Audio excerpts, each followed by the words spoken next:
Chapter 6. Tobias Gregson shows what he can do.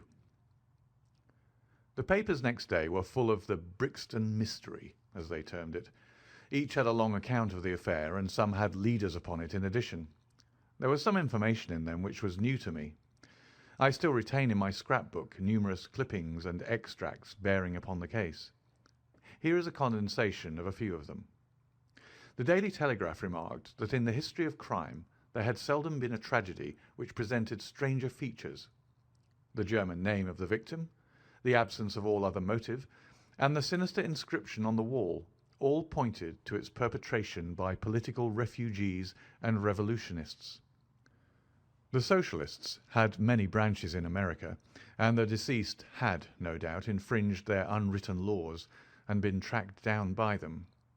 After alluding airily to the Wehmgericht, Aquatofana, Carbonari, the Marchioness de Brinvilliers, the Darwinian theory, the principles of Malthus, and the Ratcliffe highway murders, the article concluded by admonishing the government and advocating a closer watch over foreigners in England. The Standard commented upon the fact that lawless outrages of the sort usually occurred under a Liberal administration. They arose from the unsettling of the minds of the masses and the consequent weakening of all authority. The deceased was an American gentleman who had been residing for some weeks in the metropolis. He had stayed at the boarding house of Madame Charpentier in Torquay Terrace, Camberwell.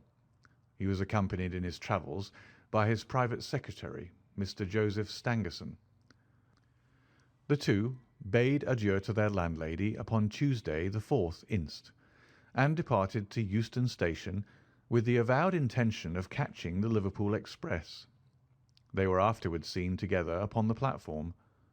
Nothing more is known of them until Mr. Drever's body was, as recorded, discovered in an empty house in the Brixton Road, many miles from Euston. How he came there, or how he met his fate, are questions which are still involved in mystery. Nothing is known of the whereabouts of Stangerson.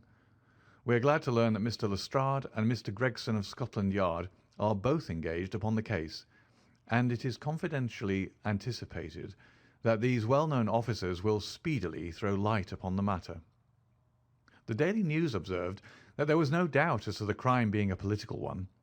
The despotism and hatred of liberalism which animated the continental governments had the effect of driving to our shores a number of men who might have made excellent citizens were they not soured by the recollection of all that they had undergone.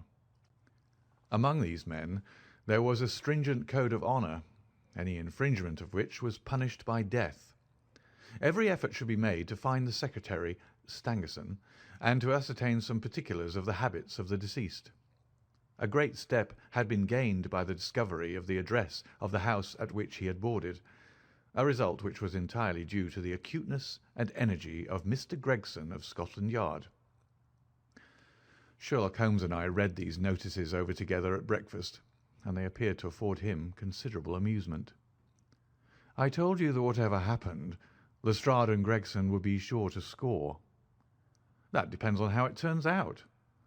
Oh, bless you, it doesn't matter in the least. If the man is caught, it will be on account of their exertions. If he escapes, it will be in spite of their exertions. It's heads I win and tails you lose. Whatever they do, they will have followers. Un sot trouve toujours un plus sot qui l'admire. What on earth is this? I cried, for at this moment there came the pattering of many steps in the hall and on the stairs, accompanied by audible expressions of disgust upon the part of our landlady. "It's the Baker Street division of the detective police force," said my companion gravely, and as he spoke there rushed into the room half a dozen of the dirtiest and most ragged street Arabs that ever I clapped eyes on. "Attention!" cried Holmes in a sharp tone, and the 6 dirty little scoundrels stood in a line like so many disreputable statuettes. "In future you shall send up Wiggins alone to report, and the rest of you must wait in the street. Have you found it, Wiggins?" "No, sir, we hain't," said one of the youths. "I hardly expected you would. You must keep on until you do. Here are your wages." He handed each of them a shilling. "Now, Off you go, and come back with a better report next time." He waved his hand, and they scampered away downstairs like so many rats, and we heard their shrill voices next moment in the street. "There's more work to be got out of one of those little beggars than out of a dozen of the force," Holmes remarked. "The mere sight of an official-looking person seals men's lips. These youngsters, however, go everywhere and hear everything. They are as sharp as needles, too.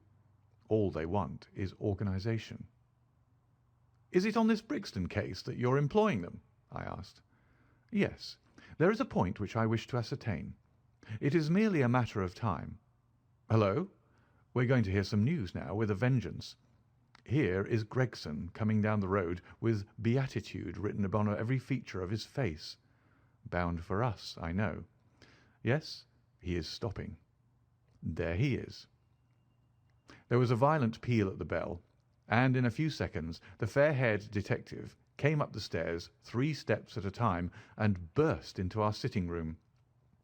"My dear fellow," he cried, wringing Holmes' unresponsive hand, "congratulate me. I have made the whole thing as clear as day." A shade of anxiety seemed to me to cross my companion's expressive face. "Do you mean that you are on the right track?" he asked. "The right track? Why, sir, we have the man under lock and key." "And his name is?" "Arthur Charpentier, sub-lieutenant in Her Majesty's Navy," cried Gregson pompously, rubbing his fat hands and inflating his chest. Sherlock Holmes gave a sigh of relief and relaxed into a smile. "Take a seat and try one of these cigars," he said. "We are anxious to know how you managed it. Will you have some whisky and water?" "I don't mind if I do," the detective answered. "The tremendous exertions which I have gone through during the last day or two have worn me out. Not so much bodily exertion, you understand, as the strain upon the mind. You will appreciate that, Mr. Sherlock Holmes, for we are both brain workers." "You do me too much honour," said Holmes gravely. "Let us hear how you arrived at this most gratifying result." The detective seated himself in the armchair and puffed complacently at his cigar. Then suddenly he slapped his thigh in a paroxysm of amusement. "The fun of it is," he cried, that fool Lestrade, who thinks himself so smart, has gone off upon the wrong track altogether. He's after the Secretary Stangerson, who had no more to do with the crime than the babe unborn. I have no doubt that he has caught him by this time." The idea tickled Gregson so much that he laughed until he choked. "And how did you get your clue?" "I'll tell you about it. Of course, Dr. Watson. This is strictly between ourselves. The first difficulty which we had to contend with was the finding of this American's antecedents. Some people would have waited until their advertisements were answered, or until parties came forward and volunteered information. That is not Tobias Gregson's way of going to work. You remember the hat beside the dead man?" "Yes," said Holmes. "By John Underwood and Sons, 129 Camberwell Road." Gregson looked quite crestfallen. "I had no idea that you noticed that," he said. "Have you been there?" "No." "Ha!" cried Gregson in a relieved voice. "You should never neglect a chance, however small it may seem." "To a great mind, nothing is little," remarked Holmes sententiously. "Well, I went to Underwood and asked him if he had sold a hat of that size and description. He looked over his books and came on it at once. He had sent the hat to a Mr. Drebber, residing at Charpentier's boarding establishment, Torquay Terrace. Thus I got at his address." "Smart, very smart," murmured Sherlock Holmes. "I next called upon Madame Charpentier," continued the detective. "I found her very pale and distressed. Her daughter was in the room. An uncommonly fine girl she is, too. She was looking red about the eyes, and her lips trembled as I spoke to her. That didn't escape my notice. I began to smell a rat. You know the feeling, Mr. Sherlock Holmes, when you come upon the right scent, a kind of thrill in your nerves. Have you heard of the mysterious death of your late boarder, Mr. Enoch J. Drebber of Cleveland?" I asked. The mother nodded. She didn't seem able to get out a word. The daughter burst into tears. I felt more than ever that these people knew something of the matter. "At what o'clock did Dr. Drebber leave your house for the train?" I asked. "At 8 o'clock, she said, gulping in her throat to keep down her agitation. "His secretary, Mr. Stangerson, said that there were 2 trains, one at 9:15 and one at 11. He was to catch the first." "And was that the last which you saw of him?" A terrible change came over the woman's face as I asked the question. Her features turned perfectly livid. It was some seconds before she could get out the single word "yes," and when it did come it was in a husky, unnatural tone. There was silence for a moment, and when the daughter spoke in a calm, clear voice, "No good can ever come of falsehood, mother," she said. "Let us be frank with this gentleman. We did see Mr. Drebber again." "God forgive you!" cried Madame Charpentier, throwing up her arms and sinking back in her chair. "You have murdered your brother." "Arthur would rather that we spoke the truth," the girl answered firmly. "You had best tell me all about it now," I said. "Half confidences are worse than none. Besides, you do not know how much we know of it." "On your head be it, Alice," cried her mother, and then turning to me, "I will tell you all, sir. Do not imagine that my agitation on behalf of my son arises from any fear lest he should have had a hand in this terrible affair. He is utterly innocent of it. My dread is, however, that in your eyes and in the eyes of others he may appear to be compromised. That, however, is surely impossible. His high character, his profession, his antecedents would all forbid it." "Your best way is to make a clean breast of the facts," I answered. "Depend upon it, if your son is innocent, he will be none the worse." "Perhaps, Alice, you had better leave us together," she said, and her daughter withdrew. "Now, sir," she continued, "I had no intention of telling you all this, but since my poor daughter has disclosed it, I have no alternative. Having once decided to speak, I will tell you all without omitting any particular." "It is your wisest course," said I. "Mr. Drebber has been with us nearly 3 weeks. He and his secretary, Mr. Stangerson, had been travelling on the Continent. I noticed a Copenhagen label upon each of their trunks, showing that that had been their last stopping place.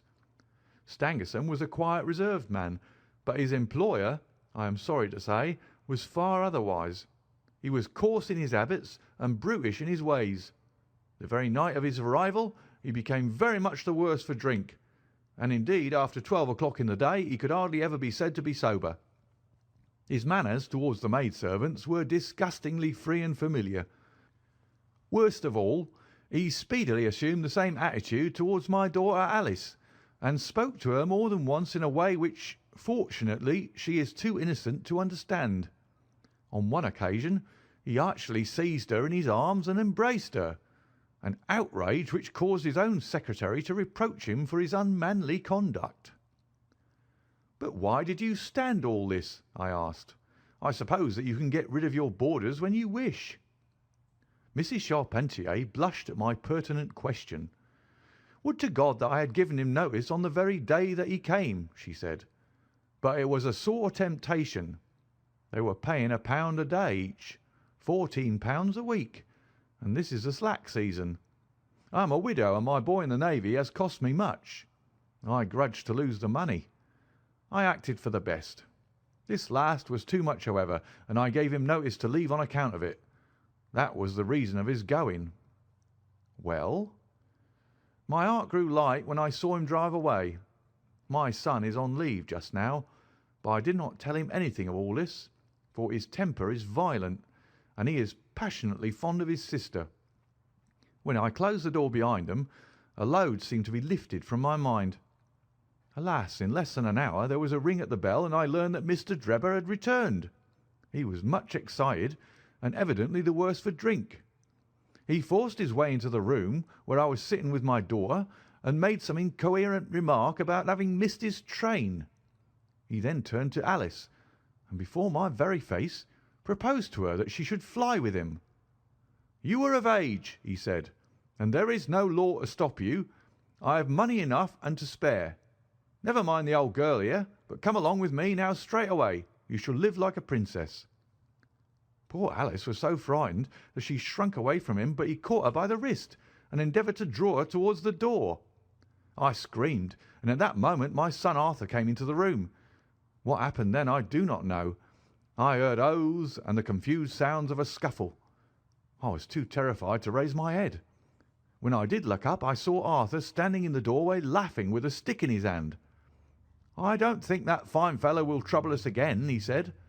'I'll just go after him and see what he does with himself.' With those words he took his hat and started off down the street. The next morning we heard of Mr. Drebber's mysterious death." This statement came from Mrs. Charpentier's lips with many gasps and pauses. At times she spoke so low that I could hardly catch the words. I made shorthand notes of all that she said, however, so that there should be no possibility of a mistake. "It's quite exciting," said Sherlock Holmes with a yawn. "What happened next?" "When Mrs. Charpentier paused," the detective continued, "I saw that the whole case hung upon one point.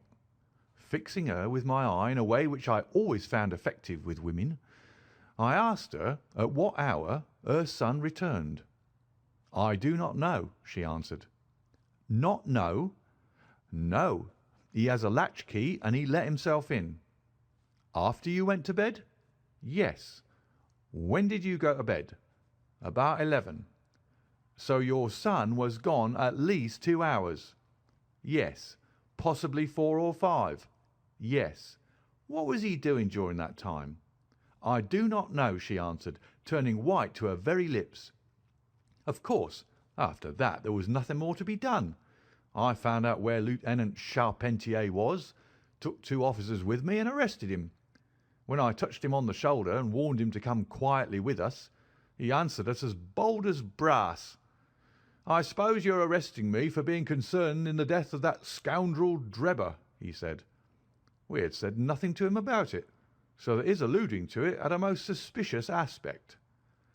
"Very," said Holmes. "He still carried the heavy stick which the mother prescribed as having with him when he followed Drebber. It was a stout oak cudgel." "What is your theory, then?"